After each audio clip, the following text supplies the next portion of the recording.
Hi, this is Victoria Strombaum, and I'm here with my friend Nicole Anderson, owner of Anderson Law, Estate Planning and Business Law. And I've asked Nicole to meet with me today because I have so many questions that my clients have been asking regarding the changes that have impacted them related to COVID-19. And Nicole is not only an outstanding attorney, but a wealth of information, and I asked her to meet with us today to discuss some of the things that she's seeing and sharing with her clients so we can share them with you. Well, thank you for having me today. It's so nice, and I always love working with you. Thank you, thank you. What were the first changes that you started seeing when this happened? I know we've talked about the importance all along of revising trust, but I feel like now more than ever. Right, so as an estate planning attorney, it's so important to use every opportunity you have to really ask yourself, are my affairs in order? Do I have my estate planning in a state of readiness? So when you ask yourself these questions, you need to start from the basics. Do you have a proper estate plan? Do you have a will? Do you have a trust? Do you have your incapacity planning documents completed? So some people say, yes, I do, I've had that done.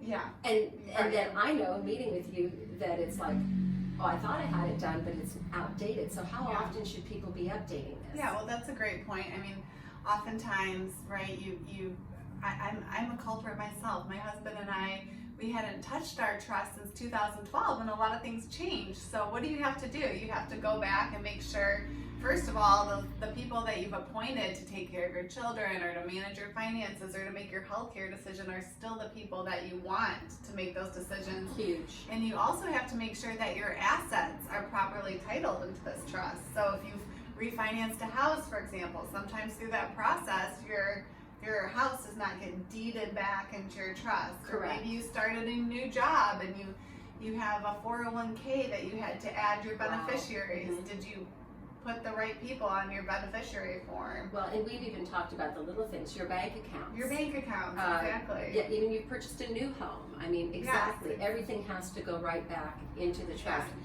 The other thing we talked about was power of attorney, and what if something really happened to me? Who's going to be my advocate? I know as a nurse myself, that's very important to me.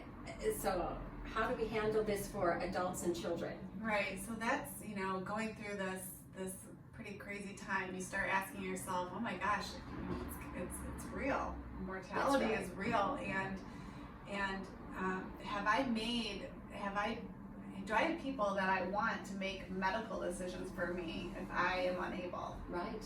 And typically we think, oh, that's only for when you're older and when you're on your deathbed, but it's really not. It's for all ages, and it's also for anyone that's over 18. So if you have minor children or children in college or that were at college, right, now that they're home with you, maybe this is a good time to have them do their incapacity planning documents, have healthcare power of attorney and financial power of attorney. And especially for younger adults, we suggest that those powers are effective immediately. So if you had an 18-year-old that is in an accident or there you go. In the hospital for a short period of time, you want to make sure that as parents, you can make their medical decisions for them. That's right, and I think that's one thing we forget is after 18, they're legally an adult. They're legally adults. And what I can only imagine as a mother, with kids now who are formally 18 and soon to be 21, what it would feel like if I wasn't able to help them with that decision. Right. And just protect them, continue to protect them. Exactly. So important. Your children are eligible to have a power of attorney, and I think this is what's so gets you.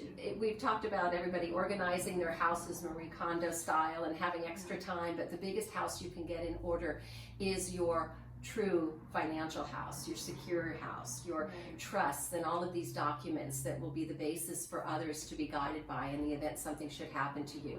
And as you said, it changes constantly, so this is so important. And also with some medical decisions, you can use this time to write some additional guidelines. There's also forms that are available online to kind of help you through those harder decisions. Some forms that we use in our office is called Your Way, or there's a form called 5 Wishes, and that's really kind of talking a little bit more about end-of-life decisions that you might want, because the legal forms don't always incorporate all the little things, right? Oh, that's neat. Would I want music? Do I want visitors? Oh, that's do awesome. I have any spiritual or religious needs? choice. Oh, Do I that's so thoughtful. really want to stay at home, or do I prefer to be Right. in assisted living with people around me? So I recall you saying that you, and thank you for meeting us at your beautiful office. I really appreciate it. But you have also been meeting with your clients virtually and doing your business over the phone, and realizing that if somebody's intimidated about meeting with Nicole or reviewing documents, not only can you do it with modern technology over the phone, but even in the future, if you have, I know when we met you originally, we had a trust in place, but I needed it reviewed, and I was just so impressed. I was like, that's it. You're taking the wheel here. But you're happy to review people's trusts as well. And I think that's where you start. If you have existing documents, right? Maybe you don't need a complete redo. Maybe you just need a refresher. So yes, we review documents all the time, and for your clients, we always offer a complimentary consultation, or at least a phone call. Thank you. So, okay. Yeah. Well, good. Well, I'm going to put more information in the byline here on how to connect Nicole. And once again, you mentioned, was it 5 wishes? 5 wishes, or Your Way, for it's part of your Advanced Healthcare Directive. You can also get the California Advanced Healthcare Directive online. You can. The Medical Association has printed out a form that is available to download and fill out for your healthcare power of attorney. Super, great information. Thank you, Nicole. Appreciate it. Okay, thank you. Okay.